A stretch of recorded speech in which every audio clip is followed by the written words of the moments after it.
Race fans, the Federated Auto Parts Dirt Car Nationals is bigger than ever. From January 29th through February 14th at Volusia Speedway Park. See the world of outlaws, sprint cars, and late models. Plus, American Sprint Car Series, USAC National Sprint Cars, the Super Dirt Car Series, and the Dirt Car UMP Modifieds. Ticket packages, camping, and more at DirtCarNationals.com. Next winter, head south. Every lap, every race, every bit of paint traded for every hard-fought place.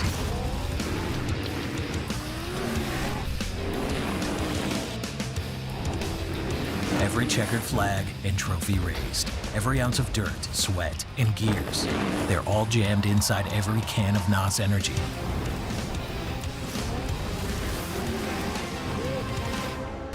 Go ahead, open up a can.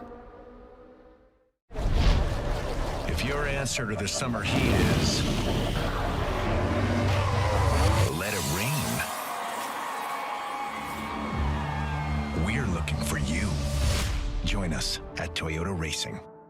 It's ARP fasteners for whatever you race. From 2 wheels to 4. Off-road, on-road, even water. From the flat track to the salt flats. Grassroots racers, weekend warriors, and pros alike trust ARP. Made in America quality, family owned and operated. When failure is not an option, it's ARP-bolts.com. No matter what you race. Looking for a refreshing change? Say goodbye to sluggish performance and reach for the one that won't slow you down. That's crisp. Experience the force of clean, pure oil coursing through your engine. No matter what you drive, Wix Filters is the clear choice. Here's to filtration that works as hard as you do. Wix Premium Filters. Performance starts here. At Pit Boss Jack's, we put in the work in the shop so you can put in your work at the track. Engineering, speed, durability. Pit Boss Jack's, like a boss. This is a Dirt Vision special presentation.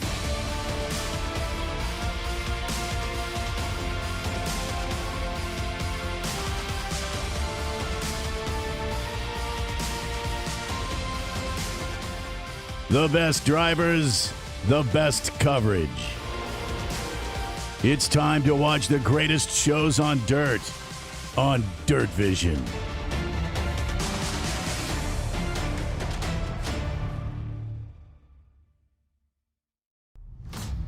Kevin Swindell made his mark on the Chili Bowl from 2010 through 2013. His unprecedented 4-year win streak may never be accomplished again.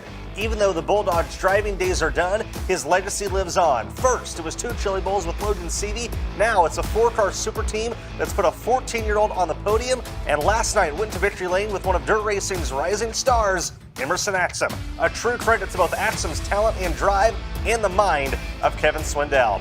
Hi everyone, Connor Wade here for Dirt Vision's pre-race coverage of the 40th Chili Bowl Nationals powered by NOS Energy Drink. We'll hear from Dave Rieff in a little bit as well. Our pre-race coverage runs through 4:30 p.m. Eastern on all of our social platforms, and of course Flow Racing will have you covered after that.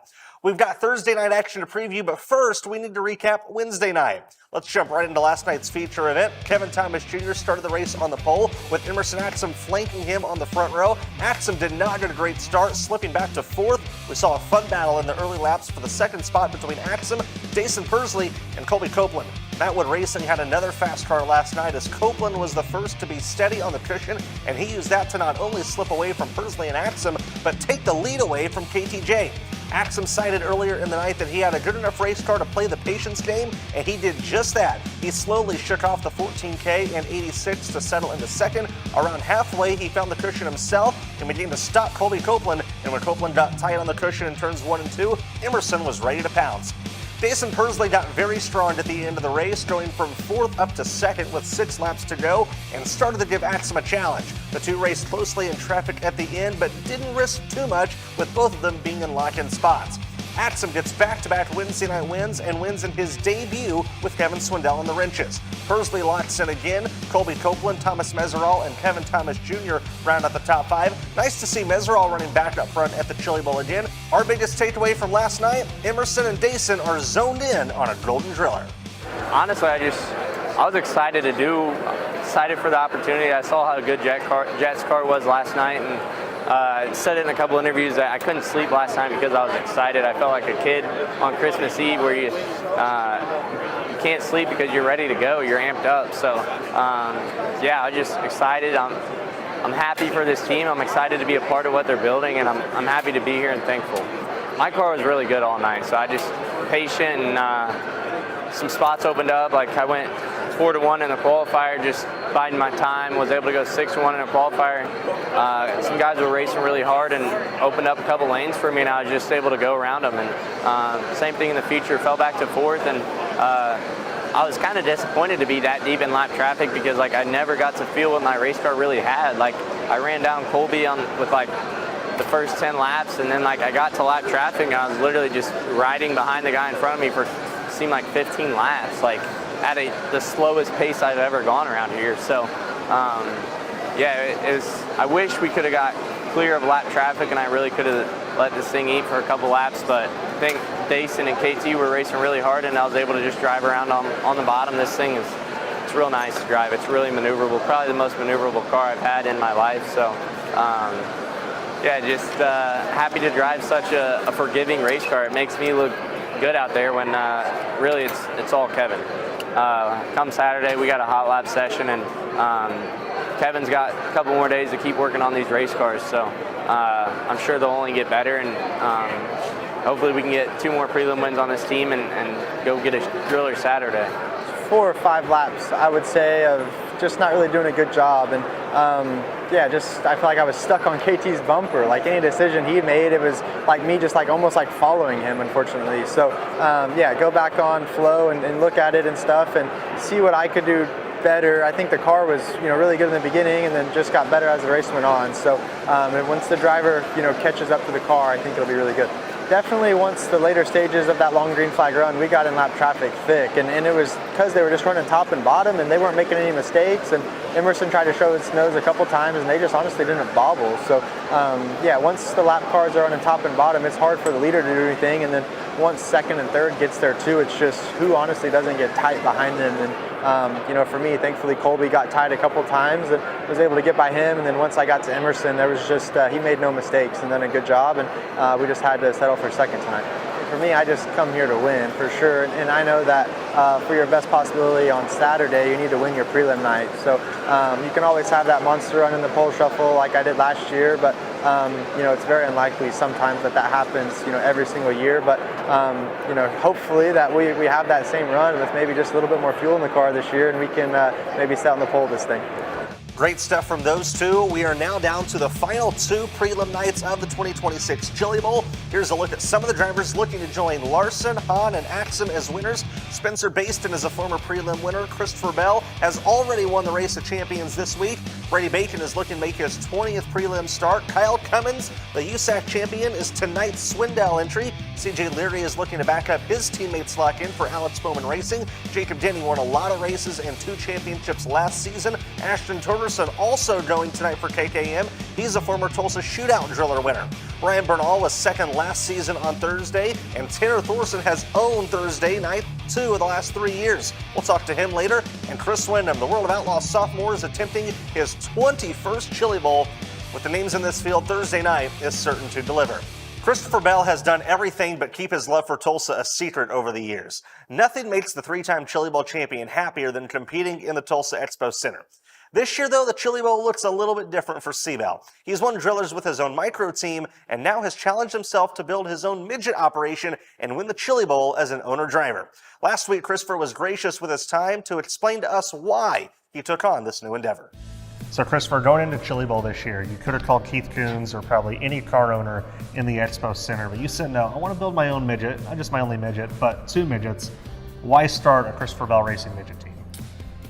It's a great question, but honestly, it's been something that is relatively new. Like I never really thought that I was going to have midgets of my own, but I have had a ton of fun the last couple of years racing with my father-in-law on the micro sprint stuff. We've had a lot of success around here in North Carolina, and then we went out to Tulsa for the shootout, and whenever I won the shootout in my own car, it was one of the most gratifying wins I've had. So the Chili Bowl and the shootout are just 2 races and events that work out really well for my schedule and my day job.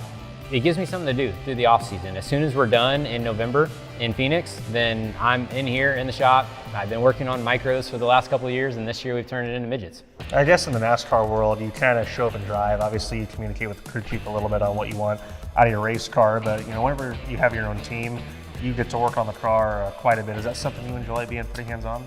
I do, yeah. I mean, it's a lot of added stress for sure. Like, driving for Keith or any of the other crew chiefs that I drove for. I don't know, like I kind of felt like I got to the point to where I'd conquered that, right? And I've won the Chili Bowl a number of times now driving for Keith, got to drive for Chad Boat, another great mechanic, and it just, you show up and you just make sure your helmet's clean, you get in the car, you're communicating with the crew chief. But at this point in my career, like I wanted something more. I wanted to be a part of, the preparation of the cars, the getting the truck to the racetrack, setting up your pit area. Like I enjoy that aspect of it now. And honestly, I enjoy that aspect of it more than even driving the cars. So a couple years ago, we went to the Tulsa shootout and had Tyler Courtney driving it. And it was, one of the most fun weekends that I had, even though we had no success. We had a terrible week result-wise, but it was still a lot of fun for me. And that opened my eyes to like, there's a lot more to racing than just driving the cars. And yeah, it's just been a lot of fun to, be involved in the whole process rather than just whenever the green flag drops. What are some challenges you go through throughout the night when you're driving for yourself?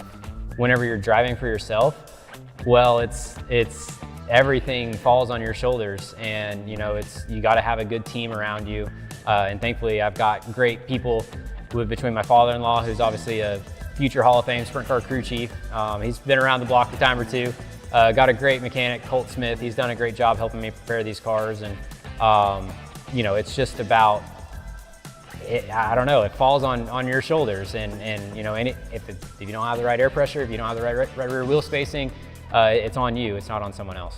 I do want to talk about the car a little bit. When I first saw it at DuQuoin, I was like, all right, I can tell there's some things about this thing that are a little bit different than your stereotypical midget, particularly with the body. Can you tell us anything about what's different about this 21 CB? Yeah, well, it's just a standard off-the-shelf spike chassis, but we have definitely put time and effort into making sure that it's our own. And so the body turned out to be really unique to midget car racing. It's a little bit similar to what I had whenever I did my own sprint car a while ago. But yeah, I'm super proud of how they're going to be identifiable. They're not going to be just a normal midget that you see. You'll be able to tell which ones are the Christopher Bell cars, that's for sure. We've heard people a lot over the years talk about how pretty much everything in midget racing is the same car-wise. Do you feel like midget racing needs more innovation? Well, that's a really good point that you bring up. And one thing that I actually admire about the microsprint deal, like, the cars in the microsprint world are so different. You have wishbones, you have sprint car style suspension, you have Yamaha engines, Kawasaki engines, Suzuki engines, you have electric injection, mechanical injection. So there's just all of these different packages where, sprint cars and midgets are a little bit more boxed in. But I will say, after driving the different cars over the last couple of years, at least on the midget side, like, they're a lot different. And Link has come up. I drove a Link the last couple of years for Keith Coons Motorsports. I have spikes, so they are slightly different. What do you think it would say about Christopher Bell winning the Chili Bowl in his own midget? Yeah, well, as much as I enjoy the shootout and winning the shootout in my own car, I think that this would be pretty next level if I'm fortunate enough to hoist the driller in my own car with my father-in-law and Colt beside me. It would be pretty special. So I'm sure this won't be my only shot at it, though. Do you think that a fourth Chili Bowl driller would put you, I mean, you're probably already in a conversation, but maybe solidify yourself a little bit more as a GOAT of the Chili Bowl, especially one as a car owner, would put you in that conversation as a Chili Bowl GOAT? I mean, honestly, that's not for me to say. That's for everyone else to talk about and decide on their own. And you know, I guess my message is, you know, I've got 3 of them. I'm content with where I'm at in my career. And if I win no more, I'm going to be fine tomorrow. I'm going to be fine in the next 10 years. But I'm going to darn sure enjoy this year going for the first time with my own equipment. And we'll see what happens. Last thing I want to ask you about, before we did this interview, whenever I first saw the midget, you were like, yeah, I wanted to make sure that we can win the car show. You've got some OCD, you're kind of a perfectionist. Why is it so important to you that your stuff looks good? Not just your race cars, but you know, the shop too. Yeah, well, it's really cool that's one of the really cool things about the Chili Bowl is with it being in the middle of off season, a lot of people put effort into the cars that they bring there, and you know, we put a lot of effort into these things as well. So yeah, hopefully they look good. Hopefully they're fast. Those are 2 things that we aim to do. We've tried to build fast cars and nice looking cars. All right, have fun, Christopher. Thank you.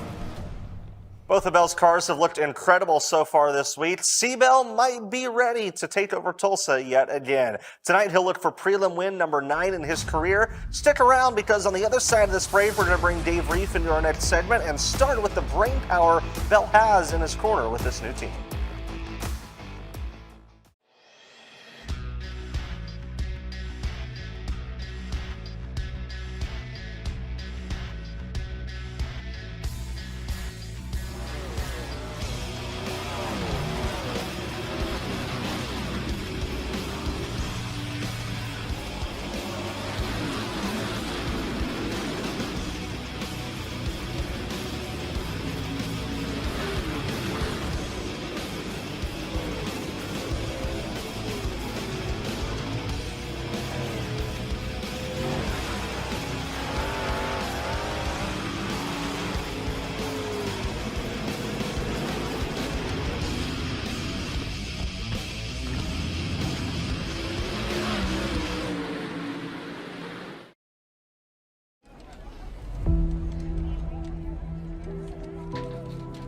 Ready to rise?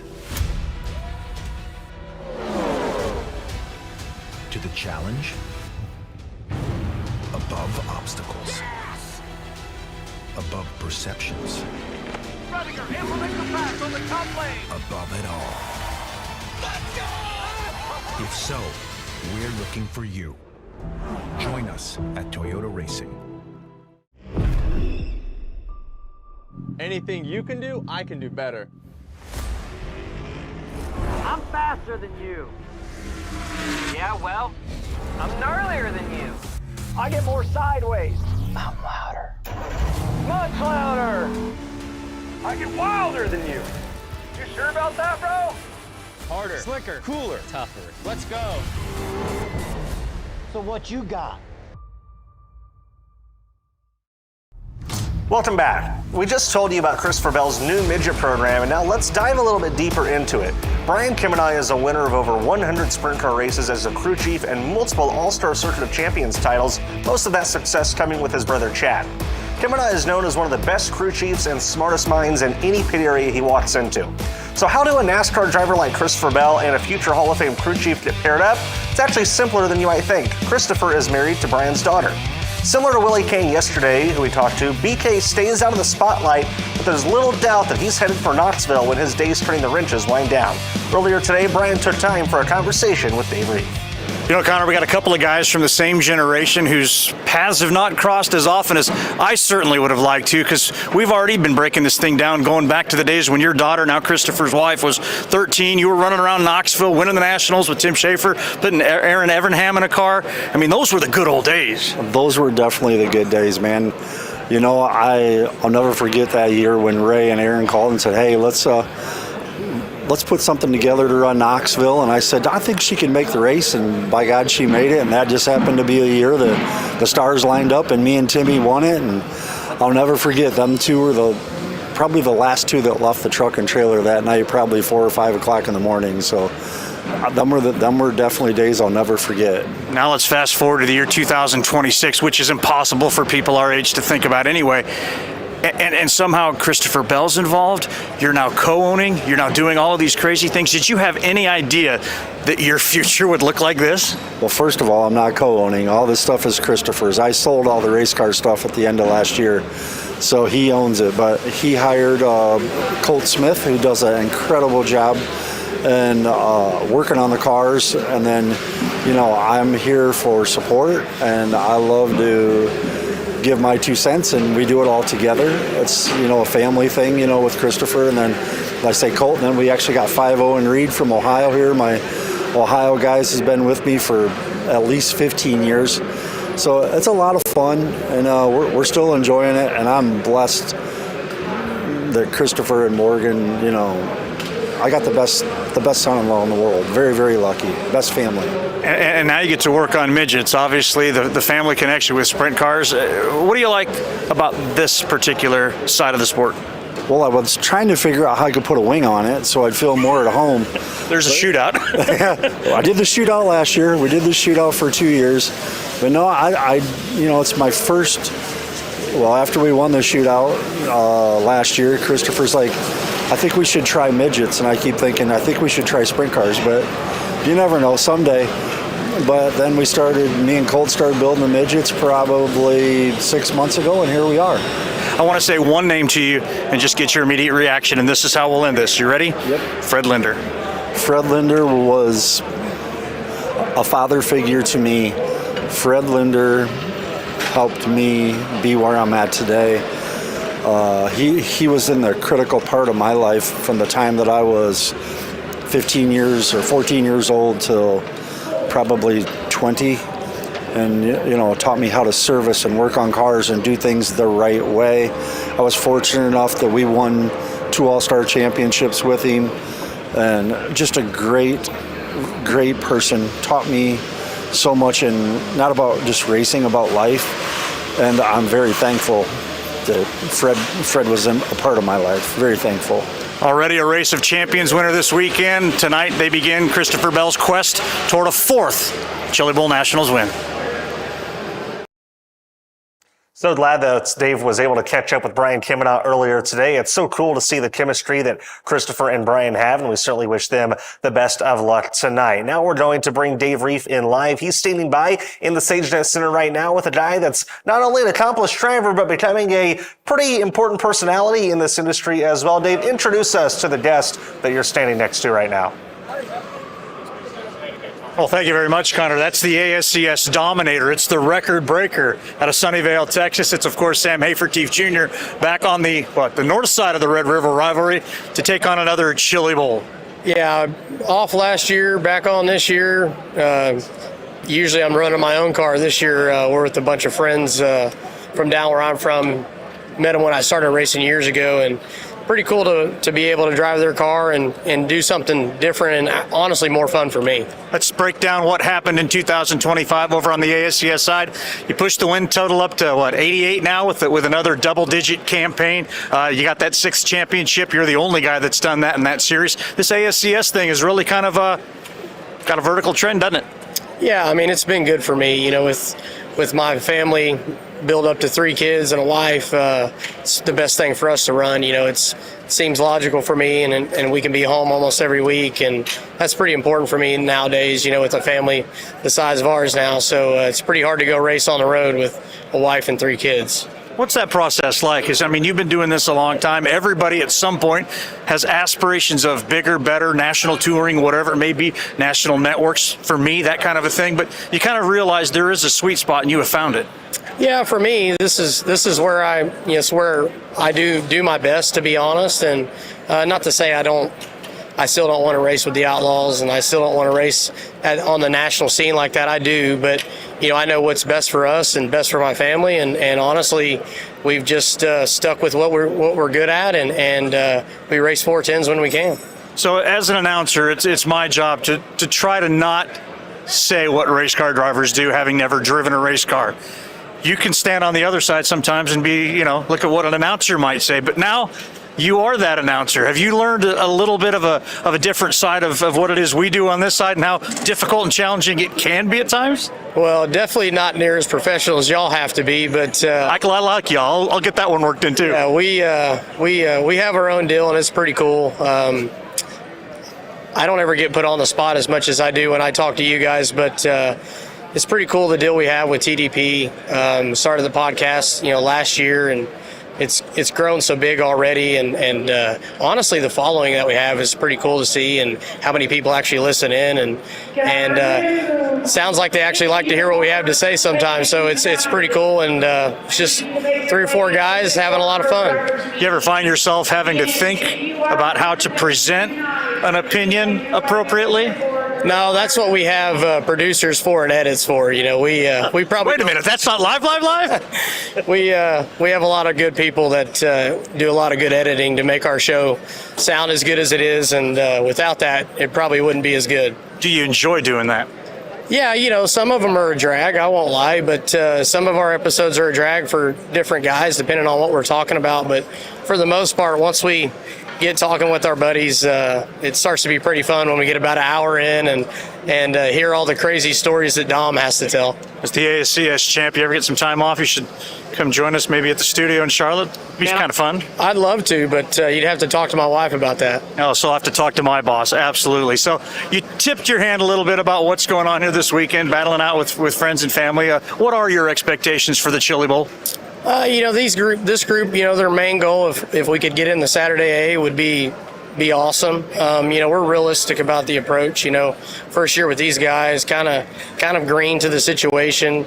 Different stuff than I've ran in the past, and we're just kind of taking notes every time we go out. The Race of Champions was more note taking for us, so we'll see where we land tonight, and hopefully we have a lot of good luck and things go our way and make the most out of it. Whether you're racing or not, is there really any better place to be than Tulsa in January? It's a lot of fun. It really is. I kind of missed not coming last year, and when this opportunity came up, I definitely had to take it.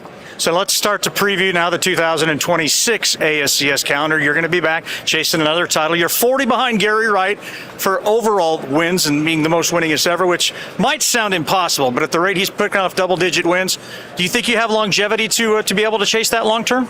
Man, I don't know. That's the biggest thing. Nobody knows what tomorrow brings. I could quit next year. Just depending on what happens. But even if we ever do surpass Gary Wright, I don't think anybody, even if we did pass him in numbers, I still think he's probably the greatest to ever do it. I'd have to agree with you. He was a pretty good guy. And even if it was tomorrow, the legacy is certainly secure. But you're getting ready here after the Chili Bowl to go down to Volusia to kick it off there at the Dirt Car Nationals. How cool an opportunity is that?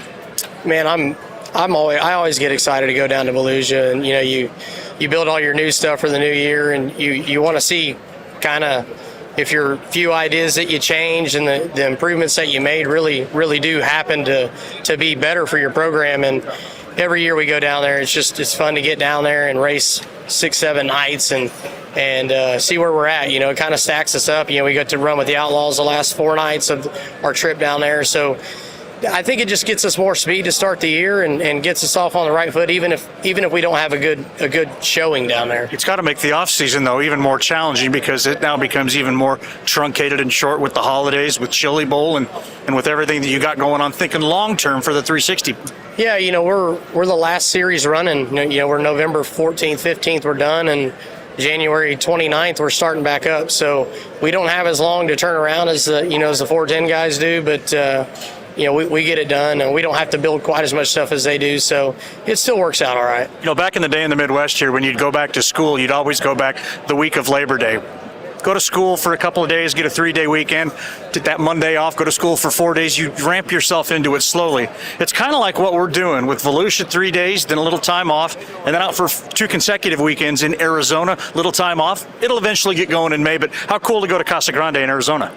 I'm really excited about that place. I'm glad that we're actually kind of getting some traveling back. It seemed like we kind of got stale there for a while. It's called a national series for a reason. So, with World Racing Group taking over, I see it just getting better every year, and hopefully we develop more and more race dates like that. I think we're trending in the right direction. We just got to keep building on it. All right, now I got to have you put on your media hat since you're now a media mogul as well, a media giant, if you will, as an ASCS champion. You are in a stacked field of race cars tonight. You know you're going to love yourself. If not you, though, who are you watching tonight? Yeah, I think everybody's watching Bell and Thorson. I think those are probably the two favorite guys coming in tonight. This has definitely been the hardest night that I've seen competition-wise. So, yeah, I would say those two guys are probably class of the field, and everybody's going to be watching what they're doing and trying to gauge themselves off of them. I know you've had your pill draw already. Lineups are still to come, but what do you think of your draw? Where are you? Do you know yet? Yeah, we're 26, so I would assume second row inside probably, which can't be too bad. You know, if you're in an early heat race, you want to start up towards the front. You know, in a later heat race, you want to try to get an easier heat towards the back. But I don't think there's going to be a lot of easy heats tonight. The field's pretty stacked all the way through. So starting up front, you know, get a car or two, and we'll be there. Oh, we're actually getting a look at that lineup right there. Yep, you'll run alongside of Tommy Colburn with Christopher Bell right in front of you. So all you got to do is hitch a ride. Yeah, you just got to pass him, right? That's not a big deal. He hasn't won that much in here. Well, try to do your best to have fun tonight and have as much success as you can, and it's always good hanging out with you, man. Yes, sir. I appreciate you guys, and hopefully we can do something good tonight. That, of course, is Sam Hafertepe Jr., the 6-time American Sprint Car Series champion, in action tonight at the Chili Bowl, Connor. I think Sam Hafertepe Jr. may have spoke his fate into existence, talking about having to beat Christopher Bell, but appreciate Sam's time. I think he'd be great on set here in our studio. We've got more heavy hitters to talk about after this break. The last 2 years Thursday night winners are signed in tonight. One of them, Tanner Thorson, who Sam just mentioned. We'll tell you about them next.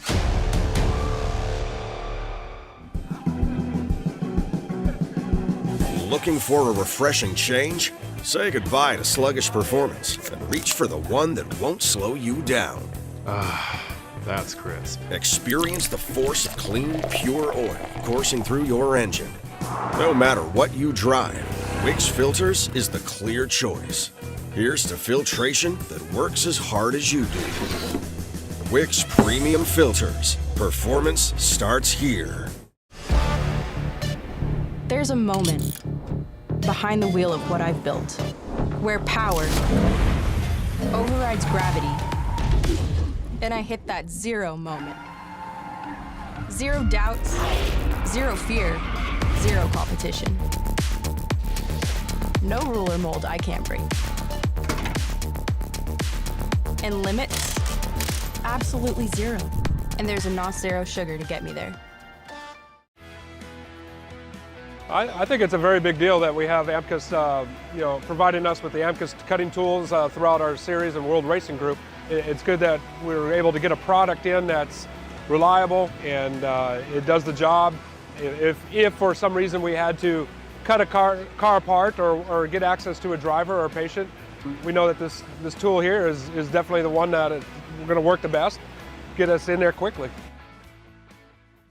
Race fans, the Federated Auto Parts Dirt Car Nationals is bigger than ever. From January 29th through February 14th at Volusia Speedway Park. See the world of outlaws, sprint cars, and late models. Plus, American Sprint Car Series, USAC National Sprint Cars, the Super Dirt Car Series, and the Dirt Car UMP Modifieds. Ticket packages, camping, and more at DirtCarNationals.com. Next winter, head south.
DMI Racing Components and Bulldog Quick Change Rears are developed, engineered, and manufactured to take you to victory lane. Whether you are a touring professional or a weekend warrior, the products offering you the best value, reliability, and performance come to DMI and Bulldog. Innovation Racing Components, proudly made in Lancaster, Pennsylvania, USA. Visit diversifiedracing.com to learn more about the complete line of DMI Racing Components and the Bulldog Quick Change Rears.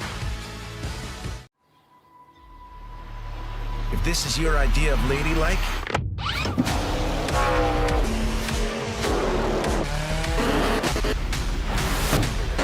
you're gonna fit right in. Join us at Toyota Racing. At Pit Boss Jack's, we put in the work in the shop so you can put in your work at the track. Engineering, speed, durability. Pit Boss Jack's, like a boss. This copyrighted Dirt Vision broadcast may not be retransmitted, reproduced, rebroadcast, or distributed in any form without World Racing Group's written consent. Copyright infringement is a federal crime. We're back to hear from two drivers almost guaranteed to be in the picture tonight. Up first is the man who won the Chili Bowl in 2022, Tanner Thorson. Thorson comes into his fourth Chili Bowl driving for himself. He's finally found some ride consistency in Tulsa after bouncing around for many years prior. His numbers on prelim nights have been a model of consistency. He's locked in 6 of the last 7 years through the prelim, finishing no worse than 4th and bringing home wins in 2020, 2023, and last year. He's no doubt one of the best in the building these days, and one can get the impression that Tanner Thorson is not going to be a guy that settles for just one driller in his career. His week started solid with a 6th place finish in Monday's Race of Champions, and with Tanner being as studious as anyone you can find, you can bet he's made plenty of observations as he gets set to try and continue the consistency he's had at the Chili Bowl. Dave Rieff has made his way up to the 88 pit area to talk to Tanner right now. Well, then let us not forget he's a former USAC national champion, Turkey Night winner as well. And for all the numbers you just gave, of course, Tanner Thorson will be a factor tonight here at the SageNet Center. But it's not about the fact he's back at the Chili Bowl. It's fact how he got here to the Chili Bowl. That was iconic. That was old school. Tell me about how that whole plan for the open trailer came together. Yeah, man. Featherfoot Garage, Austin Lambert, a good buddy of mine, just kind of had an idea when he got that truck, and and it was in his possession, and he wanted to do it, and I think we talked about it for 1.5 years, 2 years, and finally it just came about, and it played out pretty cool. So it dates back that far? Yeah, he's been wanting to be on a race car. He's raced micros and midgets and stuff his whole life. His family's been in racing as well, and so he's been wanting to be on our car for some time, and just kind of worked out to where this year was the best year, and it came out looking really good. Let's talk, though, about the momentum you bring into your, because I'm going to say one word to you, and I want to get your reaction to it. September. Pretty good. Yeah. We definitely got really good. And you could say you won high limit races. You got winged races wins. Yeah, we got 2 wins. We're really strong on the podium a lot, and just I feel like our momentum that we had the last half of the race, or last half of the season was some of the best. I feel like we had one of the most consistent cars night in and night out, from not necessarily our qualifying efforts, but our main event efforts and everything. And we passed a lot of cars this year, like too many, honestly. It's good to be able to do that, but it's not the best, right? So, just I feel like hopefully we can carry that momentum from the end of the year into next year, and or into, I guess, this year now. But and just start off on a right foot. I feel like we got all the pieces. We got really good rider racing engines and Kemenah, and a Kemenah engine, and really good Axom chassis, and just our shock package and everything that we're doing with our 4 coil cars has been working out really well, and it's only going to get better. So you said you had some things to work out. You think you got it worked out and can be very strong tonight? I don't know. We're working on that right now. You tried to grab me. I've been working on shocks up in the trailer for the last few hours, and just trying to pinpoint our balance. Obviously, a new car. I wanted something different. Link Chassis, Tim Lynch at Link Chassis has been really good to me over the years. A good buddy of mine. I actually raced for him in a TQ midget, I think 2014 at Putnamville, and actually won that night. And So it's just a matter of time of switching over, and the customer service that Tim Lynch and the whole Link Chassis offers is like second to none, like just best as it gets. So, just gave it a shot, and then he built me a custom car, obviously 4 coils, no bars in the rear. This car I can't switch over. I used to run 4 coils on my other cars, but I could switch it back and forth, with dummy stops. So this one's solid, so this is what I got. So we'll just see what we can do here. We've got a lot of stuff we're gonna start welding on and cutting on here in a little bit, and just trying to change some stuff up. We'll get back to work. You raced tonight, man. Thanks. Thanks, Dave. We're going to hear the name Spencer Bayston a lot this year as Spencer returns to the World of Outlaws Tour, driving for Stenhouse Jr. Marshall Racing. Spencer wowed the sprint car world with impressive runs at the end of last season. He came close to winning high limit races out west with Paul Silva, and then climbed aboard the Tarleton 21 for the Outlaws West Coast Swing and was involved in the series' best race of the year at Tulare. He led laps and drove his heart out in a generational classic with David Gravel. When the checkered flag fell, I think a lot of people, including Spencer, thought that he crossed the line first, but reality was that photo finish went to David Gravel. The Spencer Bayston we saw at the end of the year proved to us that Bayston is still very much a fierce competitor, and he is ready to once again win races with the World of Outlaws. Spencer deserves credit for how good of a midget racer he is as well. His accomplishments include a USAC midget title, a Chili Bowl Race of Champions win, and a Chili Bowl prelim 2 years ago. Spencer is ready to chat about his efforts tonight with Dave. Stretching from Sunday to the following Saturday, managing Chili Bowl is what you have to do for a guy like Spencer Bayston. You've kind of been picking and choosing your times to come in here. Despite that, though, you've still found a little bit of a bug. Yeah, try to stay out of the building as much as possible, just with all the dust and the fumes. But, I've been battling a little bit of a cold just this week. Felt it really kind of come on as soon as we rolled into town. But feel pretty good today. Been able to watch from our house this week and watch some of my teammates, and they've all had really good speed. Haven't had the best luck, but had good speed, and has me excited to get here tonight and kind of continue on to build. Getting those laps on Monday was crucial. Race of Champions, just made a few mistakes there that we will try to avoid tonight. But our NOS Energy car, I think it's going to be pretty good. So I'm really looking forward to getting after it. I'm always curious how race car drivers watch television coverage. For the rest of us fans, we're listening to the commentators, we're getting our information there. Do you even hear a commentator, or are you just watching what cars are doing?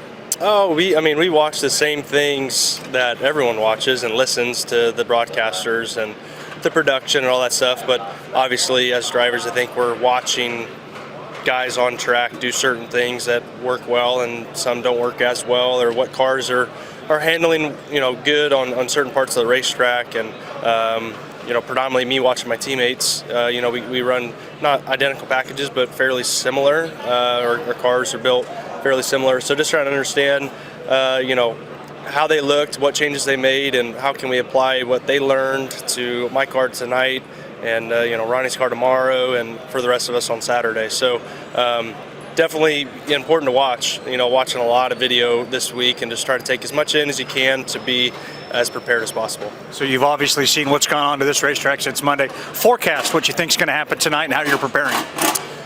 Go up, draw well. I like starting deep in these heat races, preferably in a later one, and get ahead early. The heat races present, I think, the best opportunity to get a leap on points, just because the competition isn't quite as full. You just got to get through that heat clean and get some points established. But start up front tonight, ideally. I think watching the nights as the week has gone by, they've gotten tougher and tougher, and tonight's going to be really tough. So getting a lot of points in that first heat race, backing it up in the qualifier, and being able to start in the front few rows gives you a good shot at locking in and maybe winning. Once we get out of here, welcome back to the World of Outlaws. By the way, some great wing runs late. You're looking forward to going to Volusia. It's awesome. I'm so excited. Yeah, Kyle Pruitt and my guys have been texting pictures and updates throughout the weeks of cars getting wrapped and painted and trailer getting organized and just getting everything in line. It's always fun. It's always sad leaving Chili Bowl because it's such a fun week, but it's so exciting heading home knowing you're packing for Volusia and the start of the season. So happy to be with the World of Outlaws, with their Stenhouse Marshall team, Richard and Jennifer Marshall for the opportunity, Ricky. We've got a lot of good people in place, and I'm really, really excited to get going. Give them hell tonight. Thank you. Thanks, Dave. After tonight and Saturday, we'll see Spencer at Dirt Car Nationals in just 20 days at Volusia. One last commercial break today, and then previews of heat race lineups ahead of Hasty Bait qualifying night. The Light Rescue Series from AMCUS is a game changer for rescue teams across the country. AMCUS engineers listened and made changes based on the feedback of those in the field. Gator grips allow for minimal slippage. The rotating handle and ergonomic design allow rescue teams to put this only 46-pound tool wherever it needs to go, saving lives faster in the moment. The motor is a lot faster. It opens the blades a lot quicker than normally you would. And it's also made of carbon fiber and titanium parts, which makes it very rugged for us to use. Simple, rugged, reliable. To learn more about the Light Rescue Series, visit amcus.com.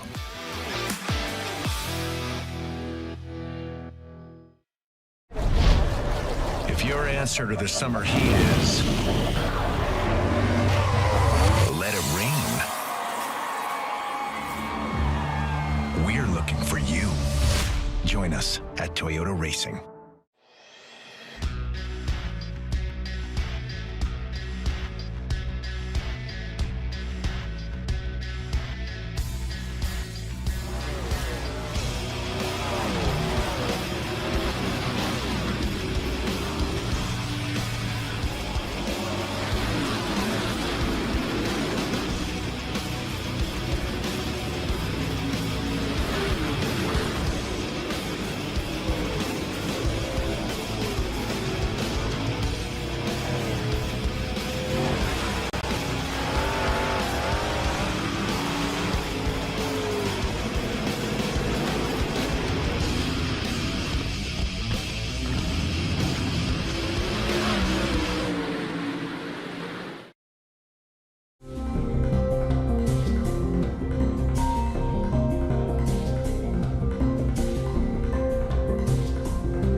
It was just a no-brainer for me. I felt like over the years there's been so many back injuries and so many people getting hurt. Scott Kaufman and everybody at Chasm Racing Products have come up with a system that basically supports your back. It gives you that little bit of cushion that you need when you get in those wrecks with that downforce collision, and I feel like next level cutting edge technology that just helps us as drivers just be that little bit more safe. I'm thankful for everything that Chasm Safety Products has done, and I think that they're going to continue to innovate, and it's only going to get better and better for the future to come.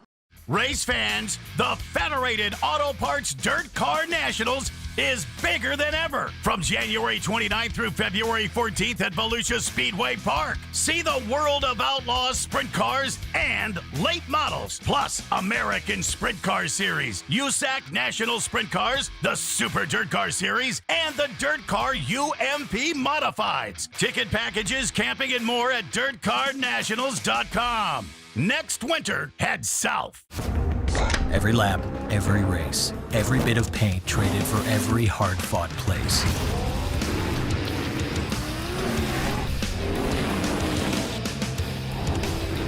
Every checkered flag and trophy raised. Every ounce of dirt, sweat, and gears. They're all jammed inside every can of NOS Energy.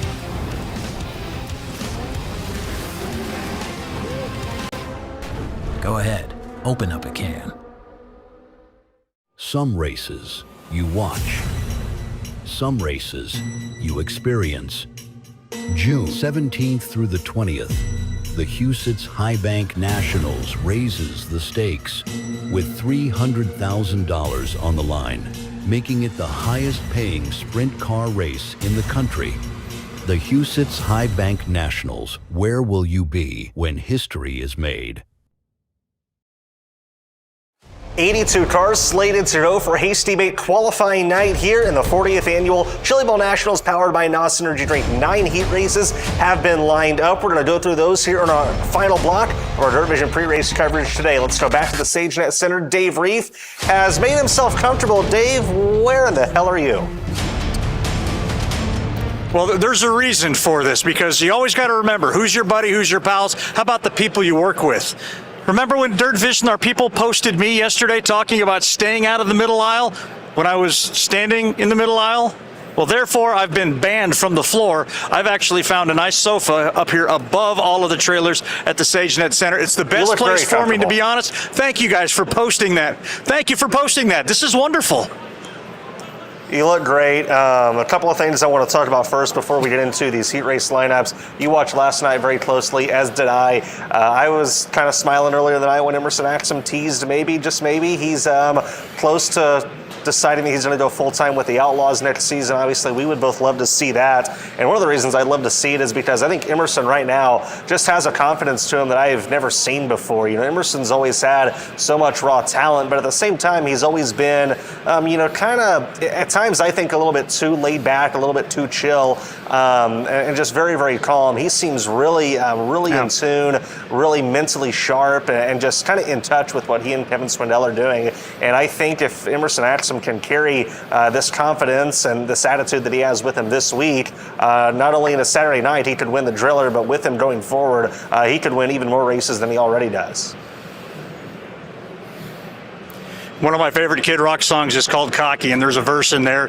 It ain't bragging if you back it up. And you know what? There's a quiet confidence that's now starting to become more and more boisterous, because he has found a seat inside of Kevin Swindell's camp in a car that he's said he didn't even hardly run full tilt last night. Actually said probably in our interview that he wished he could have gotten clear of that lap traffic just to open it up to see what it really has. So there's still a lot under the tank. But I think we also saw that there was still a lot under the tank of Christopher Bell's car in that race of champions the other night. But there is some budding rivalry starting to grow up, and if Emerson, yes, if he's able to go ahead and go outlaw racing next year, that would be awesome. But if he's able to continue the beat he established last night with Kevin Swindell's crew, already with Jet Barnes headed for a B main, still 2 more cars. Kyle Cummins coming up tonight, we'll find out where he slates in, and of course Logan Seavey. Kevin Swindell might be onto something, and Emerson Axom might be the one that can take him to his next Chili Bowl championship as a car owner.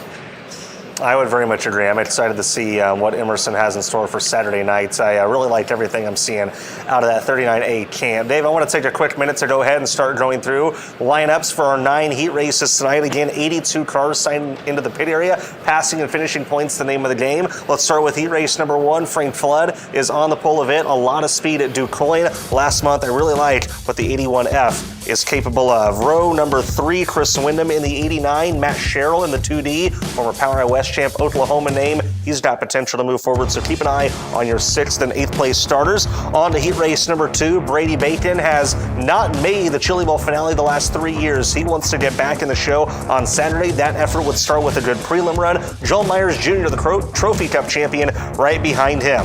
On to heat race number 3, the aforementioned Kyle Cummins for Kevin Swindell on the pole in that 39G. Very crucial that Cummins wins that heat race if he wants to find himself in a good position for the qualifier. Let's go to heat race number 4, Ryan Bernal for Matt Wood Racing. They've had cars in the top 5 throughout each of the first prelim nights of the week. Bernal looking for some redemption after a crash in practice. We'll talk more about him later. Heat race number 5, this one's pretty stacked. Yes, Christopher Bell is on the pole, important for him, so win that one. Don't count out Braden Sharamonte, the young California kid. And also, outside of row 3, Trevor Klein, 55T, broke through for his first extreme win this past season, and Ashton Torgerson has been very fast in a midget and in the Expo Center the last couple years.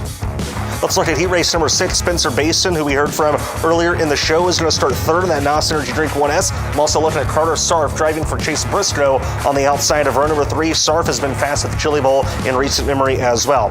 Heat race number 7, Caleb Henry is on the pole of it in the 27X machine.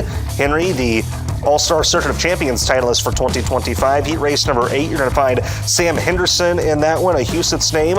If you've watched Huset's on Dirt Vision the last couple of years, also Jacob Hughes to his inside, another Huset's name. Danny Stratton's been around midget racing a long time. Heat race number 9, Tanner Thorson finds himself in that one outside of the second row. Great opportunity for him to get some passing points. Dave, let's look at these 9 heat races. I think tonight might be the most stacked prelim night of the week, at least to this point.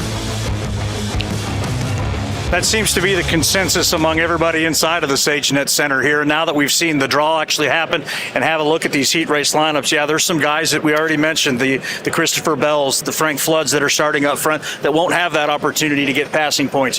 One guy that I like is in heat race number 3. It's CJ Leary and the Chad Boat team. And, this was an Extreme Outlaw champion not that long ago in the Sprint Car Series. CJ has got a great opportunity to gain some points as he starts 9th in heat race number 3. Just keep moving forward. You can get some points and you can get up there and shock the world just like we have seen here so far this weekend. You mentioned Ryan Bernal. We'll talk more about him in just a hot second, but yes, definitely by far I think the consensus inside of the building here is that tonight is about as even, is about as stacked as we've seen so far. And with all the energy that we saw, there was that viral fight that went on directly behind me over there in the corner last night. We talked about the energy of the building. It's definitely ramping up now as we get to Thursday. We get to this night with all the talent.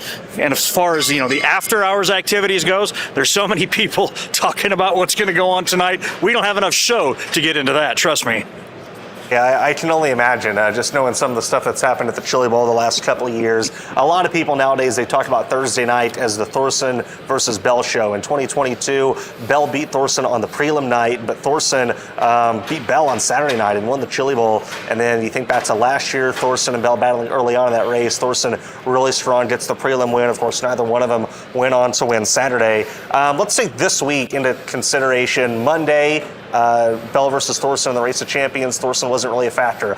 Obviously, I give the nod. I think everybody gives the nod to Christopher Bell there. Heat race starting position, though, tonight in terms of gaining passing points early on. Thorson gets the nod, a much better starting spot than Bell. Who do you give the nod to overall? Who do you think comes out on top of that fight tonight? Well, it's interesting. Obviously, we've saw the different sides of each of our racers in today's pre-race show. Christopher Bell, now, it's his deal. It's all on his shoulders. He's been building this program.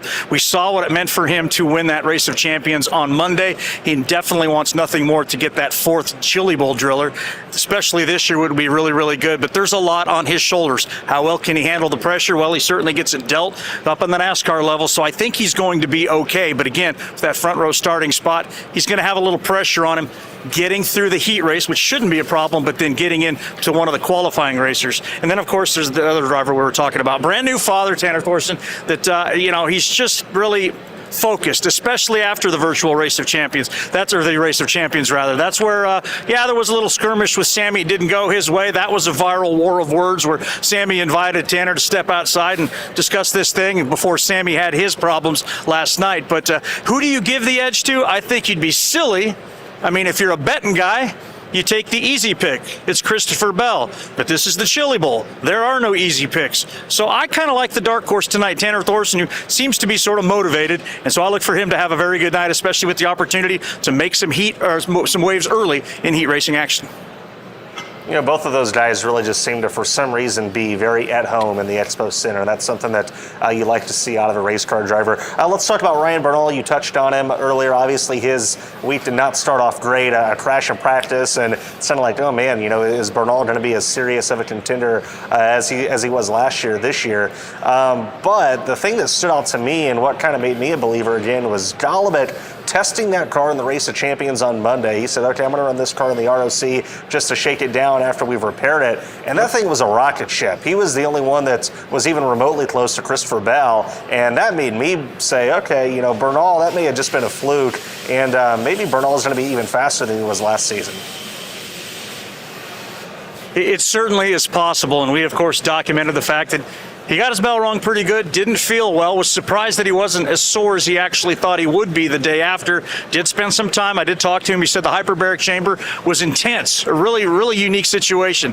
Plenty of room inside of it as you are totally enclosed with pressurized oxygen pressing on you to the point where he says the biggest problem was trying to have to pop your ears every 30 seconds or so because there's so much of that pressure. But he said, I was able to sit on the cell phone, have a good time. It was okay. He sat in there for upwards of an hour, got out and said he felt just fine and feels really good today. And again, based on what you're saying about how Shane Golobic shook down that race car, I think it's, well, not going to be a surprise if Shane Golobic is the one that pushes Tanner, that pushes Christopher tonight as well. How good was that hyperbaric chamber experience, by the way? Colby Copeland took some time in there. He also took advantage of 2 or 3 other things that they've got going on there, whether it's magnesium or oxygen or whatever we do to make ourselves feel better now holistically.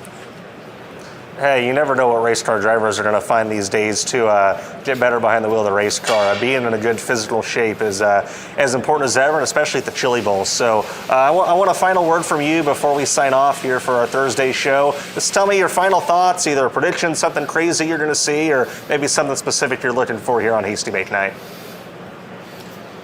Well, I'll tell you what, with the idea that there was the little brawl that kind of went under the radar until it blew up virally, there is the option that if you want to settle it on the racetrack, you can do that until somebody hits the ground. And as the way the pressure is starting to amp up tonight, perhaps that could come to the forefront. We got a couple of spark plugs out there. That'll be fun to watch. But I'll tell you what, every night, Monday, Tuesday, Wednesday, it has been banger, banger, banger in the future. So rather than make predictions, I just predict we're going to have another banger, and it's going to be one of these that you can sit back here in your aired up sofa lounger here and just watch the big screen right there. Better yet, might just go to the infield to see how it all plays out tonight. Love it, Dave. Enjoy yourself. I don't know how long you plan on sitting in that chair, but however long it is, have fun. Maybe at some point in the night, get up and walk around a little bit. But we'll see you tomorrow for one final show, and sleep good, my friend.